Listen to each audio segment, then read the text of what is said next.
Welcome to Innovations in Education. I'm your host, David Adams, CEO of the Urban Assembly.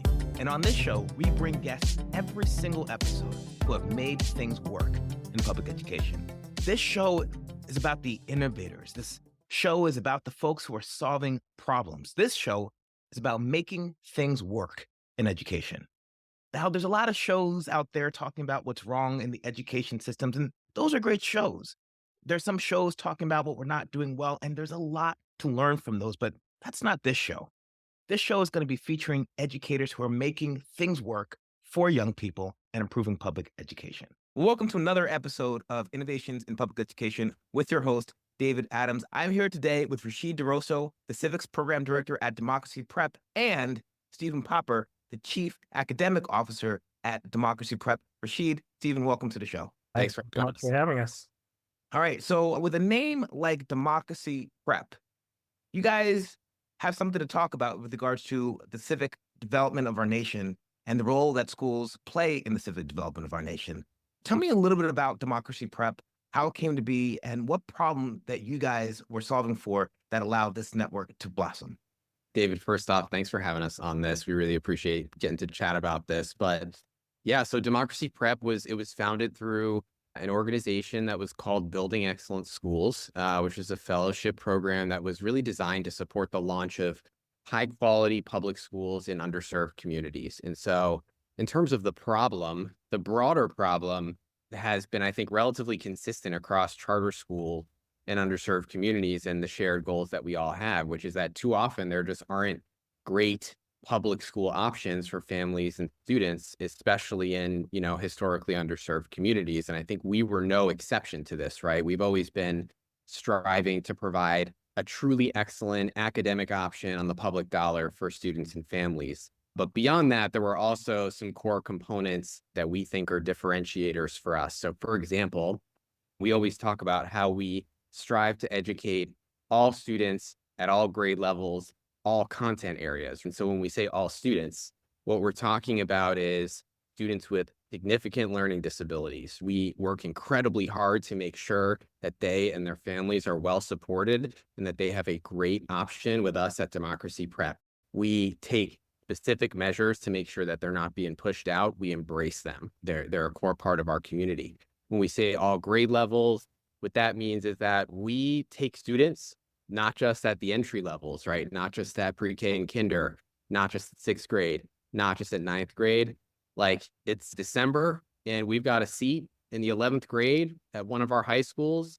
We will take students, right? That's part of being a public school.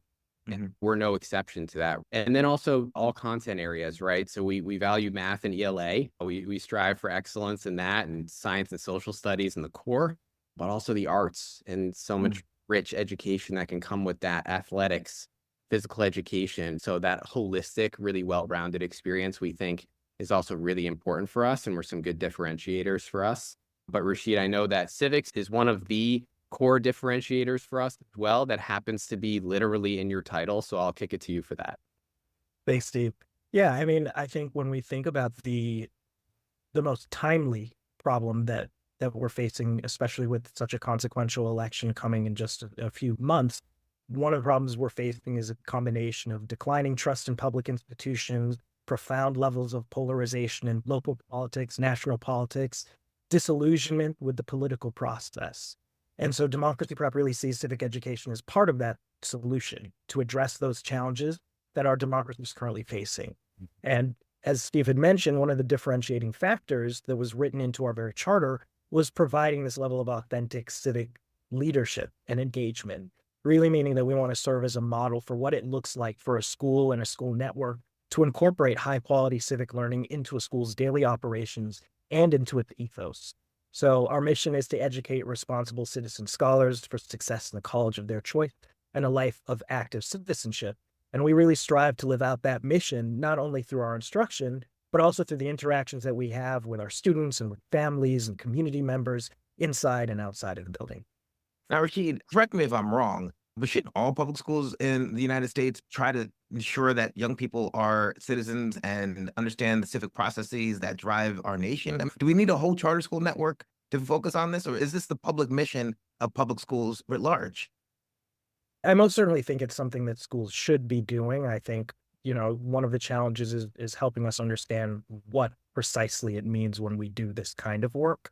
So we're really excited to, dive into the specifics in a little bit, but I would say that democracy prep is trying to demonstrate that it really moves beyond like, oh, you can read and write. So now you are prepared to be an engaged member of a community. Right. Know that it requires so much more. And so our model is to say, yes, public schools in many ways provide folks the foundational skills that they would need to engage with their communities in a positive way. However, we're not yet at the point where all schools are really understanding and moving beyond that to say it's also important to help kids to develop a sense of empathy, a sense of justice, understanding how to navigate ethically through a complex situation, and so much more. So I would say yes, public schools should, and yes, public schools were founded to prepare an informed citizenry. But I think the needs of our time have moved beyond simply knowing how to read and write and cast a ballot. So it's interesting you say that. I was doing a innovation luncheon. It was right after the earthquake. So it was the day of the earthquake in New York City. And we still had our innovation luncheon because, we go hard in the paint here at the Urban Assembly. Councilmember Rita Joseph was here. We had folks from AIR, American Institutes of Research. We had folks at Urban Assembly. Lisette Nieves. What's the role of public schools in your own life? And so two things popped up. One, a number of us were from first generation immigrant families. So that's something that popped up. And then number two, almost to a T, they talked about learning how to be an American, learning how to interact with others, learning a new language. They really saw that as the function of the public schools that they had attended here in New York City and in other places. It wasn't algebra. It wasn't making sure we got college ready in the regions. It was about being in community with the new American that they were working with in the case of the folks who were on the stage there. Now, Rashid and Stephen, as we talk about this idea of like public schools and what are we trying to accomplish? Let me name one more study. We got some tech bros. I was at ASU, GSV. They said, we're going to disrupt public schools. They're like, bro, we got this. We will deliver information to students at 1/50th the cost. Students will know how to read like Matrix style, just plug it right into your brain.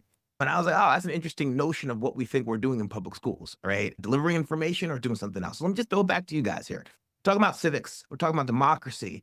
We're talking about the public good and public schools. What's your vision of understanding how schools play a role in creating the body politic that we all live in terms of being American? First and foremost, our goal is never to structure the way that our students envision a better world. We really strive to provide our students the information that they need to arrive at really important conclusions on their own about the state of the world and how they believe it should be, what their ideals are, doing that level of personal reflection. But I think ultimately we do want to instill in them a sense, an appreciation for the value of contributing positively to whatever community you consider yourself a part of. So that could start, it does start in your classroom. It starts in your house, it moves to your neighborhood. It's national, it's citywide, it's global. And so if I'm understanding your question, our vision is really that our students develop into competent, empathetic, ethically motivated individuals who see themselves as part of a global interconnected community. And then they have the skill sets and the knowledge to really navigate that, advocating for themselves, advocating for others where necessary, and just building the world that we all deserve to live in.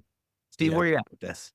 I completely agree with Rashid. I think what I would add is that you're talking about the purpose of public education. This has been debated for centuries now. And I think that it's always been to focus on like an informed citizenry. I think that what we are challenging is the notion, as Rashid shared, that just because you can read and write, or as you said, do algebra, get a 72 on the Common Core ELA New York Regents, those things are critical, right? They're very important. To be clear, that's part of the foundation. Academic readiness is huge. It's literally a huge part of my job. I was going to say, man, this is your shot. It- Don't it- talk mad about the region. I love a good algebra test. Trust All me. right. I used to teach algebra. That's important. But in terms of, the purpose of public schools and civics, it's also that our students, by the time they leave us, if they're not ready to engage with the world around them, in meaningful ways, then we failed. When Democracy Prep was founded, that really looked like being very focused on elections and voting.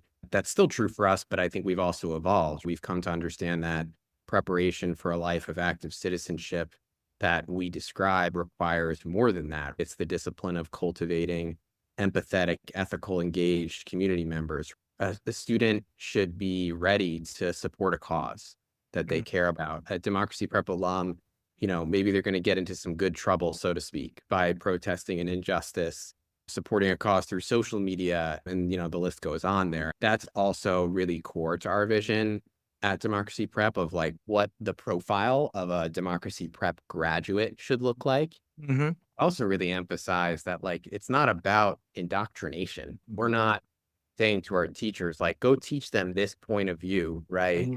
It's about exposing students to all different rich histories and different points of view and perspectives, and then empowering them to make decisions about what they personally feel and believe, and not just to have an opinion, but to be ready to advocate for it in great ways. And we see that as a positive thing, right? Yeah. So that's core to what it looks like to be a Democracy Prep student and alum.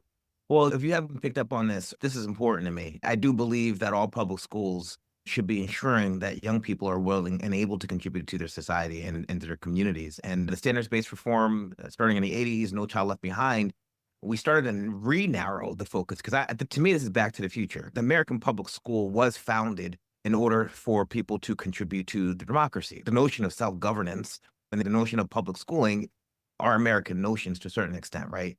But somehow we got away from that, We got away from this idea that the purpose of public schools was to generate citizens. Now, to generate citizens means you need to read, write, and reason. And that was a process, and that's really the outcome, right? So now somehow it's like the outcome is like read, write, and reason, as opposed to, so in order to participate effectively in society, I call this the jury test. Can you sit on a jury as a result of your public schooling? That's where, Rashid, you talk about ethical decision making, and Steve, we talk about kind of how we collaborate and reason through pieces. But I just feel like when we talk about public schools, we talk about outcomes, and we talk about math, and we talk about reading. We don't talk about people. We couldn't agree more. And I think that academic readiness is critical. It's its own goal, but it's not by itself enough, right? It's not sufficient. It's in service also of who you are as a person, like as a citizen in American society. And so I think that's gotten a little lost, especially in the last few years, in the last couple of decades. It's about the literal purpose of being a school. That's right. And it's not either or. We were talking about algebra. We'll keep bringing it back to algebra. Like you got to know it, right? That is important. There's great stuff in there. Like I said, I used to teach it. Yeah. But why, right? That's also something that we emphasize with our teachers, is that it's not just the history teachers who are talking about civics. All teachers, to some degree, are civics teachers because they're working with students and cultivating their brilliance so that they can be great citizens overall. I think that's another piece that we believe, so couldn't agree more there. Yeah, and I would just add to that, so often we relegate civic education to the social studies or history classroom. One, social studies and history definitely need to be elevated in their level of importance. Those I think so too. That's Sorry, really, Steve. they're content areas that really don't get the level of support and importance that they most certainly deserve. Yeah. Civics is really a whole school, whole community undertaking. And every teacher is a civics teacher. And it's imperative that we keep that in mind, because what we really strive to do at Democracy Prep, and again, the model that we're really trying to establish for others, is that kids need an ecosystem of civic learning and civic engagement from pre-K through 12. Because I think another misconception is that, kids in elementary school don't really need civic education, but they actually do. It looks a little bit different. So at an elementary level, it may be, what does it mean to be a part of a community? You be a good neighbor. How can you be kind? But these are the foundational understandings that will allow them later to say, well, this is the candidate I support, and this is why I'm going to run for office, and these would be my platform. So I think we just need to continue to push ourselves as educators to think, how am I actually contributing to the larger vision? Yes, I'm an algebra teacher. Yes, I'm a science teacher. Yes, I teach phys ed. But what actual virtues, what actual elements of character am I instilling in my young people to allow them to move through and into the world beyond the walls of this classroom to affect a positive change and live a life of purpose and meaning.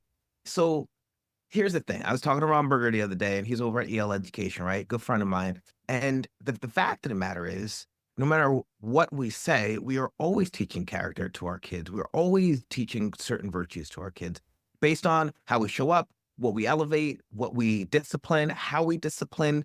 All these things are messages to our kids. And I feel like in 2024, we've come to a place where we don't want to own that. We don't want to say, yes, I would like these character values to be elevated as part and parcel of what it means to be in community with each other, right? So civics is something of a controversial topic at the moment. And this is weird because it's America, right? We invented participatory democracy to a certain extent in terms of getting it to scale.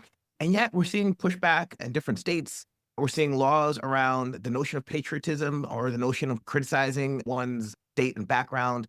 What's going on with civics across our schools? Why is it controversial? And what are you guys going to do about it? Yeah, Steve and I have had a number of conversations about this as it relates to our work. And I would just say, well, first, we're going to address this from a number of different angles, but I would start in the abstract. In the abstract, there's a lot of the resistance to civics is actually probably an acknowledgement of its tremendous power to change and perhaps even disrupt systems. Right? So I think particularly in communities where demographics are shifting, it's teaching a generation of future leaders, future voters to ask questions like, why are things like this? And is something better possible? And then equipping them with the ability to actually navigate systems of power, advocate for themselves, and then work collectively for change. So I think the prospect of being held accountable for things that folks who are holding power are perceiving is really unsettling, because all of a sudden there's a new group of folks who know how the system works and can use the system to bring about changes that they want. So I think a lot of the resistance that you see, a lot of the legislation is really just ensuring that we're circling the wagons around whatever power is being held right now. And I can see a lot of those parallels to the pushback against DEI, the pushback against teaching diverse history. Like, it really at its root, in my perspective, is a grab for power. If you can control how people think about things, you can control what people understand about the world around them, then you can remain in control. If they're never going to just concede power to new groups of folks with different interests and different demands of your government. Now, Rashid, that sounds like civics is woke. Am I right? Are we teaching woke ideology to our kids and indoctrinating them to hate America with civics? Absolutely not. We're teaching our kids to love America even more. You know, I constantly think about the quote that James Baldwin had. I criticize it precisely because I love it, because it can be better, and we're striving towards that ideal. And I think at Democracy Prep, our goal is to really help our young folks perfect our democracy. Democracy isn't just about voting. Democracy is really a philosophical system where everyone's notion of how to live the good life is valuable. So if it is an ideological framework, democracy, beyond it just being this like, you vote, I vote, we vote, but no, actually all our voices matter, then we have to be doing the work to make sure that everyone can voice their opinions. You know, the word woke has just become this, you know, this trigger word, this dog whistle for folks to say, okay, there are different groups of people asking for different things. And because of a scarcity mindset, it's like, well, if they get what they need, then I don't get what I need. Or if this group rises to some level of prominence, then I don't get what I want. But I think ultimately we just need to understand that every kid in our classroom deserves to be seen. Every kid in our classroom deserves to be able to voice their opinion. And what we're doing is not saying like, burn down the system, or American history is bad, or America is X, Y, or Z. What we're saying is, this is the world you inhabit. You know, there's the Ta-Nehisi quote as well, where he says like, I want you to be a conscious citizen of this, I think it was like, terrible and beautiful world. But I'll turn it over to Steve, because I think there are additional nuances that we definitely want to address here. Let's go, Steve. Yeah, I mean, agreed, Rashid. And then David, you asked the question, why is this so controversial? From our perspective, it's a hot topic precisely because it matters so much to people, not because we want to put it away. It's because people care about it so much, right? And so, you know, and Rashid and I were reading an article the other day with a study that said that there's actually, maybe surprisingly, despite what you might see in the media, there's actually agreement on both sides of the political spectrum pretty broadly that like civics is important and that it should be taught in schools, and that our students should be engaging critically with issues on both sides of the aisle, including controversial ones. Like, Americans actually want that. And you might not think that from what you experience on cable news, but that's something that is pretty clear, right? And I think that the fierce debate comes in about how it should be done. So I think if you want to like really oversimplify things, the way we think about it is that the American political left tends to favor more so the action civics, some of the hands-on work, service learning, more of the advocacy work. And then the American political right might tend to favor more of the, what you might think is traditional civics. So making sure that we're teaching branches of government, making sure that we have that all the patriotism, right? Those core history classes, et cetera. And for us at Democracy Prep, we do both. It's both and for us. We work with our students on action civics and empower them to make their own decisions about how they want to engage with action civics. And we also teach traditional civics. We don't see that as an either or. And I know that, Rashid, you've led a ton of the work at our organization around action civics. So I'll let you talk a little bit about that. Yeah, thank you, Steve. So I want to highlight 3 of our traditions as a network. The first one would be our Change the World classes. Change the World project is the senior capstone project where our scholars select an issue that's really important to them. They conduct research on that issue. They write a research paper. But more importantly, after writing that paper, they design a project to address whatever issue they had identified. And so this year, we had a number of really fascinating projects that range from deforestation to anti-homeless architecture, invasive species, medical racism, and mass incarceration. So, I think for us to find these topics that our scholars are so passionate about that they would devote an entire year to study and then address it is always so exciting. And we're really looking forward to eventually, sharing out some additional updates of some of the projects our students have done. Several of our scholars have gone on and they've continued to pursue that line of research, which is really exciting. The second thing I would say is our day of service. This is our way of demonstrating to our scholars and our staff and our community that service and caring are so important that we are willing to suspend our traditional academic schedule for a day to send our kids and our staff into the community to have them do good. We have established a number of partnerships. Every single school in our network participates in the day of service. They're given a window and then they can select the one that fits into their schedule best with their scholars. This year we had kids planting trees in the Bronx. We had them tutoring younger students. They wrote letters and made lanyards for deployed troops. And then they sorted items at food pantries among so many other projects. And what we're really excited about is that after the day of service, we have our scholars complete a survey that gives us a sense of what their attitudes are about serving others, as well as projects that they're really interested in. Comes as no surprise that taking care of animals for our younger scholars is top of that list. Yeah. I'll turn it over to Steve to talk more about the traditional civics, because I think it's important to establish we do both, which is quite unique, because you'll find schools that are all the way on one side of action civics or all the way on one side of traditional. But the fact that Democracy Prep does both is actually something that I find really exciting about the structure of our network. Yeah, we do traditional civics as well. It is literally like baked into our curriculum. This is not seen as an add-on or this side thing. It is core to who we are. It's literally baked into the curriculum. And it's also not that it's just that we both, it's also that they're connected, right? And I think a great example of that is our high school seniors take a course called AP Seminar. So Rashid talked about the Change the World project, which is a high school graduation requirement. To graduate from Democracy Prep, you've got to do that Change the World project. And at the beginning of senior year, a lot of the seniors are very annoyed by it. It's a lot of work, right? Oh, why do I have to do this extra thing? But then often when you ask our alums and you ask them, like, what was some of the most special things that you were able to do at Democracy Prep? More often than not, they talk about the Change the World project. So when we're talking about the AP Seminar course, that's like the academic foundation or the class that's behind the Change the World project. So they do research. It's a college level course. It's an AP course, right? And they do a bunch of research. They try to figure out what's that social issue that I'm going to really dig into that really matters to me personally and to my community. And they write an extended 10 to 15 page paper on it with all of the evidence and all of those pieces.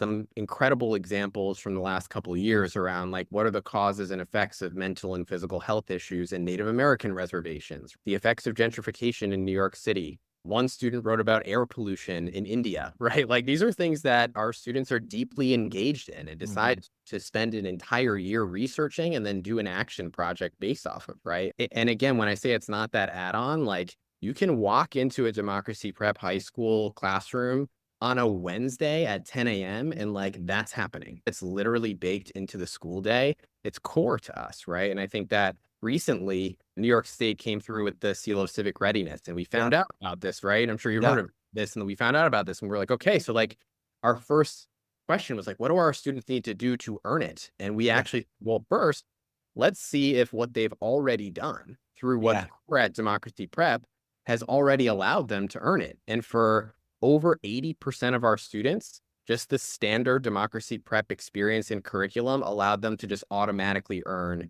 the New York State Seal of Civic Readiness. Almost 400 students just sort of automatically got it. Rashid is looking real proud over here. It's my stuff. Should be. He absolutely should be. He has done so much of the work that's led to that, right? Because it's authentic, because that's just like, hey, this is how we are. And like, let's make sure that like we match against this sort of external validation. It's not like we had to do extra. Right. But I think big picture, it is action civics. It's also traditional civics. They're connected. And we think of this as we expose our students to this type of very relevant content, some of which they literally choose themselves, and then allow students and empower them to draw their own conclusions, to think critically, to engage in debate, to try to persuade their peers to their side of the equation, right? And our teachers are there not to indoctrinate kids or tell them what to think, but at the same time, our educators are not hiding key portions of history, right? Like we're making sure our students are exposed to that at the same time. So I'm in a weird situation, Steve and Rashid. This is called Innovations in Public Education. This is my show, my podcast. And I'm listening to the conversation that you guys are having, and we're having here around civics, and it shouldn't be that innovative. I feel a little frustrated. It shouldn't be an innovation that we are focused on developing the kinds of debate, the kind of social awareness and social contract within a school that will lead to citizens who then reflect their public schooling. This is a weird situation for me. You guys are doing really innovative work, and it should be the standard of American public education that our young people are graduating with civic readiness. Yeah, well, listen, come on by to a democracy prep school. Anyone can come. It's open door policy, and see some of that great stuff happening for sure. We agree with you. It shouldn't be seen as innovative. I'm sure there's a lot of awesome schools who do similar work, but we're really proud of some of the work that the schools do. And also, like you said before, my man Rashid here has led the charge on quite a bit of this work and deserves a ton of credit for it.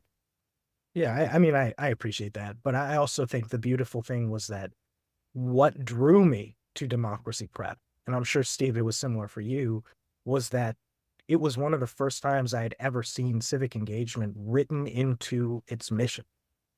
Promise that it is making to kids, to families, to the community at large. Like, we are going to get you ready to be that civically engaged member of the community. Right. And I agree with you. I think it is absolutely tragic that there are kids with so much potential to affect positive change in their communities, never have those skills cultivated, or never asked, like, what do you think about that? Do you agree or disagree? If there's a policy in the classroom, it's just like you suffer through it, or you ask your parents to help without a sense that you could step up and say, like, hey, can I talk to you after class? I have a question about this. Something about this doesn't sit right with me. And so I think something that I want to underscore is, like, even if a school doesn't necessarily have a comprehensive civics program, there are basic elements of a democratic classroom that every school should strive to achieve. You know, I think kids should feel that their voices matter. And adults should actually strive to know that kids feel like their voices matter by asking, whether it's through a survey, whether it's through conversations. But we also need data, because data is really, you know, the first step towards any kind of equitable outcome. Kind of solution you need to know. So you need to ask kids, you need to ask parents, like, do you actually feel like your voice matters? Because going back to the election, and something that I've talked about with a lot of other folks, is like, too often we look at people's lack of participation as apathy. Whereas it could simply be the product of a lifetime of a lack of efficacy. Feeling like, okay, I show up and nothing changes. I speak out and there's a consequence, or I speak out and no one listens. So what's the point? It's not that people are apathetic, it's because they don't have faith that the system will change. Let's stick with that because the role of public schools in our neighborhoods really is an extension of society and the first societal real induction for people in terms of how we expect them to interact with our institutions, right? There's a book, I think it's Elijah Anderson, talk about Code of the Streets, and he was talking about Philadelphia, and he was talking about poverty. And one of the things he had identified is schools really represented sometimes in some of the most challenging neighborhoods, the last institution that society had to really work with the folks in those spaces. Non-punitive, right? Obviously, you have jails and police and all this kind of stuff. So how our students experience schools is going to really put them on a pathway for how they experience our country and our communities writ large, right? So you talk about restorative justice, you talk about discipline structures, talk about Brown versus Board, right? And why 70 years of desegregation, why was it focused on schools, even though Plessy versus Ferguson was based on rail cars in terms of segregation, right? So I just want to bring this back to you guys because I feel like it's an understated space, the role schools play when you talk about apathy or you talk about efficacy, Rashid, in preparing our young people to understand what the role is in society and how to navigate that. So I just want to turn that back to you guys. Public schools, roles in society, how we interact with our public schools is how we interact with our society. You talked about this shouldn't be so innovative, right? Like this should be kind of the standard. And the way I think of that too is centering students and how do they feel and how do they literally, you said, how do they experience school matters so much because it's then how they perceive public institutions writ large or society in general. That really resonates with me. Not only is it that this shouldn't be so innovative, it also doesn't need to be so complicated how we do that, right? Sometimes it's literally just like you need to ask students how they feel and make that a regular rhythm and then act on it in consistent ways. And so just to give an example of how we do this, we have a twice annual school review process, which is a way in which, you know, school leaders and network leaders visit each school in the network twice a year. And we do observations and we interview staff and we get a sense of adult culture and how's instruction looking, how's that algebra class looking, how's history class looking, all that stuff. But as part of baked into the school review process, we do student surveys, right? And we ask very simple questions about, you know, do you feel safe at school? Do you feel like you have a voice? All those things that Rashid, you were talking about. And we roll it up, get a bunch of great data. We get the actual quantitative data, and then we capture their qualitative, like literally, what did you write? And part of the debrief that we have with the school leadership team, the principals, the deans, the assistant principals is like, hey, let's look at this data from your kids. Right? This is what they said. Let's celebrate that. That's a great thing. You know, 90% of your students feel that they have an agency at your school, or 95% of students feel like it's safe to take a risk in class. Let's dig into that. Let's celebrate that. Let's make sure that becomes public. But this other data point, that's an issue. We got to act on that, right? And so that's also not so complicated. You just need to design a simple survey. You need to ask students that. Let me hop on that for a second though, Steve, because the way you're contextualizing this is really interesting. So school climate surveys, we know them. How do you feel? How do you interact? Student-teacher relationships. But you're talking about it in the context of ensuring youth have a voice and a sense of efficacy in the institutions that they inhabit. And you see, this is what I mean about, like, we talk about this innovation, right? It's not school climate for the sake of academic outcomes or even school climate for the sake of belonging and social emotional wellness, but a school climate for the sake of how I am in this institution matters because it sets the pattern for how I should be and could be in institutions of our society. And it's the same thing. People do school climate surveys all the time, but the way you've articulated it, that's a different frame. And I think that's the thing I want to continue to uplift, right? Because that frame matters. And one thing can do multiple things, right? It could be an accountability measure. It could be focused on, you know, helping us understand classroom environment.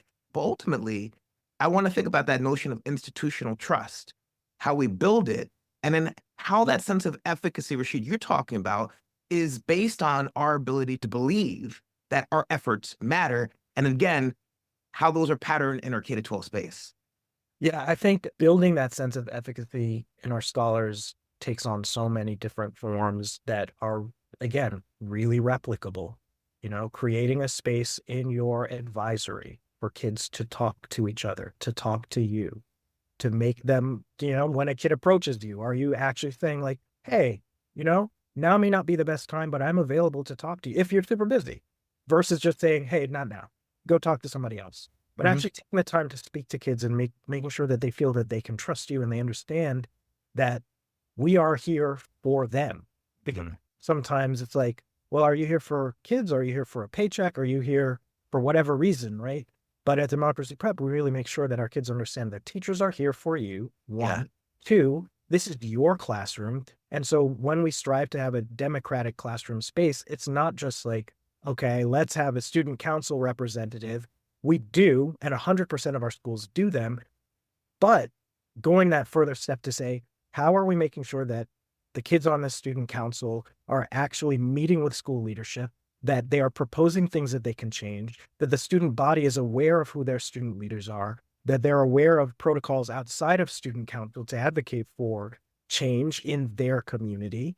And then ultimately just making sure that none of these things are just for show, but for actually providing this microcosm of citizenship and civic engagement. So I think a lot about what you were saying. And I know like when I was teaching that I saw the difference in a different school. When I was in Philadelphia, I saw the schools that are basically, feeding into, I guess, I don't want to butcher it, but I know there was the reproduction theory in education. I'm just like, you know, we are training you from 1800 for the kind of education where you follow direction, do what you're told, you go work. The Prussian model, yeah, back during the Napoleonic Wars.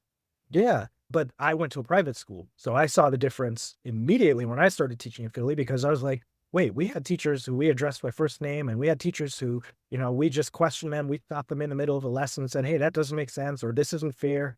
Whereas that's not the case for everybody. I got to go back to this, Rashid, because like this to me is not a liberal thing, right? America is founded on the notion. Obviously, we're continuing to develop our ability to include the we and the we the people every iteration, every generation, right? But it is founded on the notion that the power rests in the people. I mean, this is the whole idea, yeah?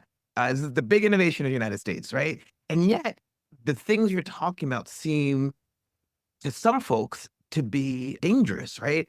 Why aren't we letting students talk about their interest? Why are we not letting students question policies? Not for the sake of questioning them, but for the sake of learning how to refine their arguments, right? And taking leadership and taking responsibilities for things. It's like a weird thing that this is like small L liberal or progressive when it's literally the foundation of our country to give power to people. I agree with that, David. And I would add that, to us, it's also about, do we have true respect for the intellects and the brains of our young people, right? And often we talk about, okay, so we're going to put academically rigorous content in front of students because we respect our students' brains, which again, love it. We do it every day. Also, because we respect the potential and the power and the brains and the intellect of our students, we also trust them enough to be able to like engage in debate and have a voice and have a stake and to actually listen when they give feedback about their own community, right? And I think it connects right back to what you said. And Rashid will be too modest to mention this, but it is true that all of our schools have student councils, and it is true that those student council meet with their school leadership teams on a regular basis to give feedback or to plan events or to have some sort of stake in what's happening. But what's really exciting for us, speaking of innovation, something that we're also launching and that Rashid is going to be at the helm of is that we're also going to be choosing several students from those student councils to form sort of like a DP-wide, network-wide student leadership council, give feedback. Okay, so you can give feedback on your school and how to make that experience better at your individual campus, but now you have a bigger role, which is to provide a broader student perspective, to give feedback, to enrich all Democracy Prep students' experiences. So this thing that we do at all of our elementary schools, like, what do you think about that? Let's talk about that, right? And so that's something that we're actually planning literally right now and planning to launch next year, thanks to the work that Rashid and folks are doing that I think is also directly relevant to what you're saying. Like, do we respect our students enough to give them that voice? And for us, the answer is 100% yes.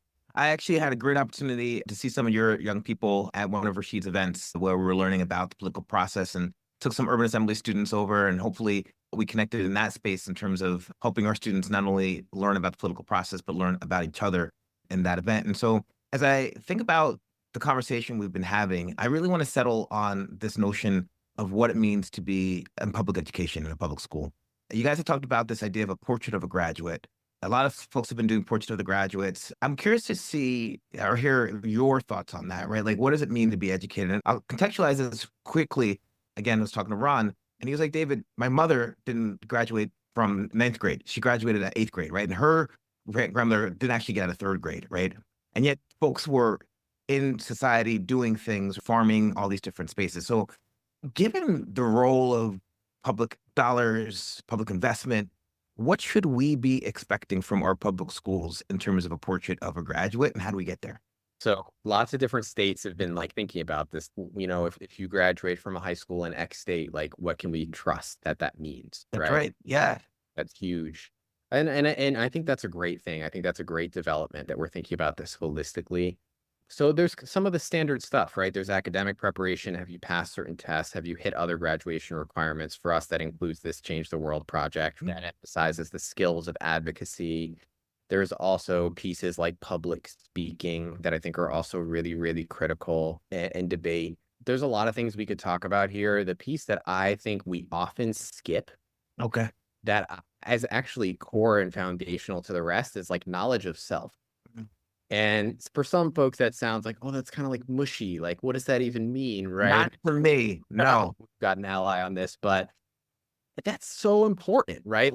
We've talked to so many high school students, and, I was a high school teacher and I was a high school principal at one of our high schools before I shifted over to a network role. And so often some of the like juniors and seniors, when they got to like the core of the college application process, you would ask them, why are you applying to college? Why? And a lot of people knew why. And then some people were like, oh, because there's the college banners. They're all around the school. So like, I feel like everyone else is doing it, so I have to do it. And to us, that's like, oh man, like that's on us. If we ask a student that question, their answer has to start with like who they are, right? Like my strengths, some of my like growth areas, my interests, my skills, right? They should have a space to explore that. And I think when we think about the portrait of our graduates, that has to be explicit, that has to be included. That's not some like mushy thing that we talk about theoretically or sort of in higher education. That's so important to the success and health of our students, right? And so one of the really exciting developments that we're working on and our college access and success team is working on, and a big shout out to Ralph Johnson and John Lindquist, who have put in so much work into this, is something called Democracy Prep Empowered. And what that essentially is, it's an innovative program. It's a 4-year self-development course, also coupling the course with a one-to-one advising program that focuses on topics that aren't traditionally taught in core academic. And so that the goal is really to prep students to succeed in a world that's constantly changing, with a real emphasis on things like career exploration, digital literacy, civic engagement, post-secondary planning. But it actually starts in 9th grade with who are you, right? Like, who are you as a person, right? Like sometimes we come into our jobs and we take those like sort of personality tests.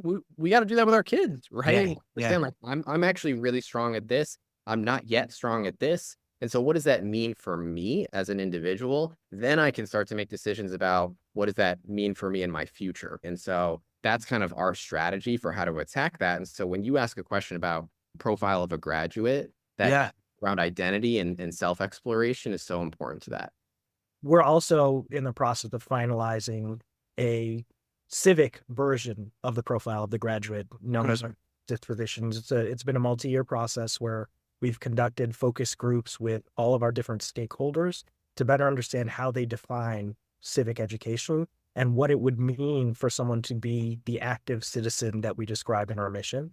And so we actually have arrived at these 7 dispositions for a democracy prep graduate. It's somewhat distinct from a profile of a graduate, but not quite. It's best self. Are you able to self-monitor and continually improve? Okay. Agency. Can you speak out for yourself, for others? Scholarship. Can you apply what you've learned to improve your community? Yeah. Teamwork. global citizenship, equity and racial justice, and then greater purpose.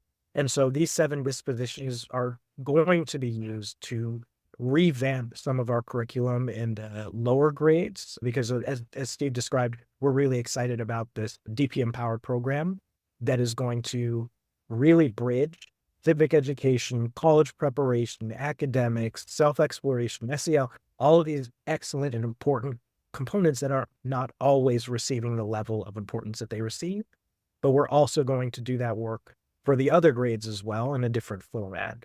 But just overall, we're so excited to see how we continue to develop as an organization and evolve, specifically evolving with the needs of our scholars, our communities, but also the needs of our society. Because I think that that's been a big part of the conversation, saying, well, what is the aim of public education? And if the aim of public education is not to prepare folks to contribute to our society, then we need to figure out what is the purpose, what is the point of what we're doing. Well, Rashid, Steve, you guys have been great guests. Today, we talked about the work that you guys are doing in Democracy Prep, the reason you came to be, the notion of the character of our schools and how that reflects the character of our nation. And you guys are doing innovative work. Everything from the way that you synchronized and coordinated civics throughout your school to your elevation of youth voice and ensuring that the experience that young people have in your schools can prepare them for experience that they can have in their society and their country. I wish you the best of luck on your mission to be a model for other schools to invest in civics and democracy development. And I will certainly be running by and saying hello when I see Natasha in your schools across New York and in Texas and Nevada. So thank you for your time here on Innovations in Public Education, and I'll see you soon. Thank you so much for having us. Thanks for listening to our latest episode of Innovations in Education, where we bring education leaders who have made things work in the education sector. If you like this episode, please subscribe so that you can hear more great content around innovations in education. I've been your host, David Adams, and have a great day.